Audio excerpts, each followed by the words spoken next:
উপর থেকে ছড়িয়ে দিয়েছি কিছু কসুরি মেথি আর একটু দিয়ে দিয়েছি কাঁচা সরিষার তেল 3-4। নমস্কার বন্ধুরা, আমার চ্যানেলে আপনাদের সবাইকে স্বাগত জানাই। তো বন্ধুরা, বিভিন্ন ঝামেলার কারণে আমার নিজস্ব কিছু অসুবিধার কারণে আমি দীর্ঘদিন ভিডিও আপলোড করতে পারিনি। তাই অনেকদিন পর আপনাদের সামনে আবার এলাম।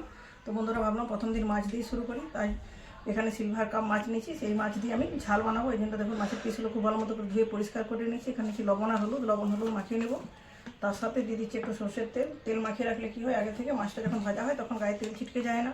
অনেকে এই মাছটা কাঁচাও রান্না করেন, আমি একটু হালকা করে ভেজে নেবো, তাহলে খেতে ভালো লাগবে। কারণ সবাই তো কাঁচাটা খেতে পছন্দ করে না, কাঁচার ঝালটা বেশি ভালো লাগে। আর এখানে মশলার মধ্যে নিয়েছি দেখুন সাদা সরিষা নিয়েছি, 2 শুকনো লঙ্কা, 1 ইঞ্চির মতো আদা। এটা খুব ভালো মতো করে মিক্সি জারে পেস্ট করে নেবো। আর বাকি যে উপকরণগুলো ব্যবহার করবো সেগুলো আপনাদের ভিডিওর মাধ্যমে পরপর দেখাতে থাকবো।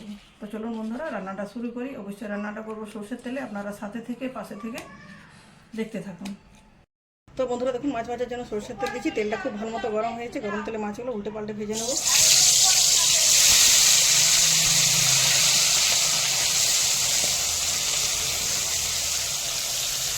মাছগুলো একটা পিঠ ভাজা হোক, উল্টে আরেকটা পিঠ ভাজবো। যতক্ষণ ভাজা হচ্ছে তখন মশলাটা খুব ভালো মতো পেস্ট করে নিয়ে ফিরে আসছি। বন্ধুরা দেখুন, মাছটা দেখাচ্ছি উল্টে পাল্টে খুব ভালো মতো লাল লাল করে ভেজে নিচ্ছি। ভেজে রাখা মাছগুলো তেল থেকে তুলে রাখছি।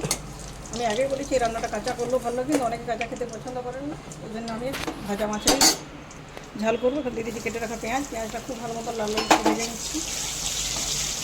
আর এখানে দেখুন লঙ্কা, আদা আর সর্ষের পেস্ট বানিয়ে নিয়েছি।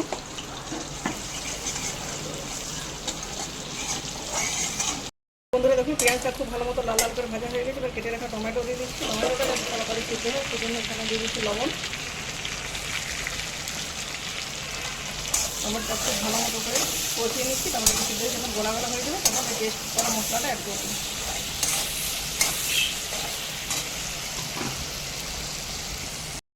বন্ধুরা, টমেটোটা খুব ভালো মতো কষানো হয়ে গেছে, সিদ্ধ হয়েছে। মাছ ভাজায় লবণ দিয়েছিলাম, আর যেহেতু টমেটোতে লবণ দিচ্ছি আর লবণ এখন দিচ্ছি না, সামান্য একটু হলুদ দিচ্ছি। হলুদটা দিয়ে কিছুক্ষণ নাড়াচাড়া করে নিচ্ছি। তারপর যে পেস্ট করে রেখেছিলাম সেই মশলার পেস্টটা পুরোপুরি এখানে দিয়ে দিচ্ছি। পরে মিক্সির যে বাটিতে কিছুটা জল অ্যাড করবো। যতক্ষণ না গ্রেভিটা ফুটে উঠছে ততক্ষণ অপেক্ষা করছি। তো বন্ধুরা তখন গ্রেভিটা খুব ভালো মতো ফুটে উঠছে। ফুটন্ত গ্রেভির মধ্যে ভেজে রাখা মাছগুলো দিয়ে দিচ্ছি। উপর থেকে ছড়িয়ে দিচ্ছি কিছু কসুরি মেথি আর একটু দিয়ে দিচ্ছি কাঁচা সরিষার তেল।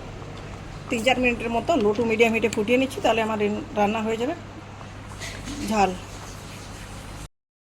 তো দেখুন বন্ধুরা, সিলভার মাছের তেল ঝাল আমার রেডি হয়ে গেছে। একটা অন্য পাত্রে ট্রান্সফার করে নিয়েছি।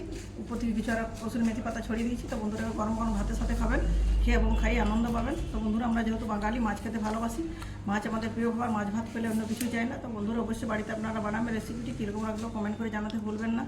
অনেকদিন আমি ভিডিও বানাইনি, সেই জন্য আপনারা ভিডিওগুলো দেখতে পান, তো কষ্ট করে বন্ধুরা ভিডিওটি দেখবেন। আমার সবসময় সাথে থাকবেন, পাশে থাকবেন। বিভিন্ন অসুবিধার কারণে আমি আপনাদের সামনে বিভিন্ন ভিডিও নিয়ে আসতে পারছি না, এই জন্য আমাকে ক্ষমা করবেন। ধন্যবাদ।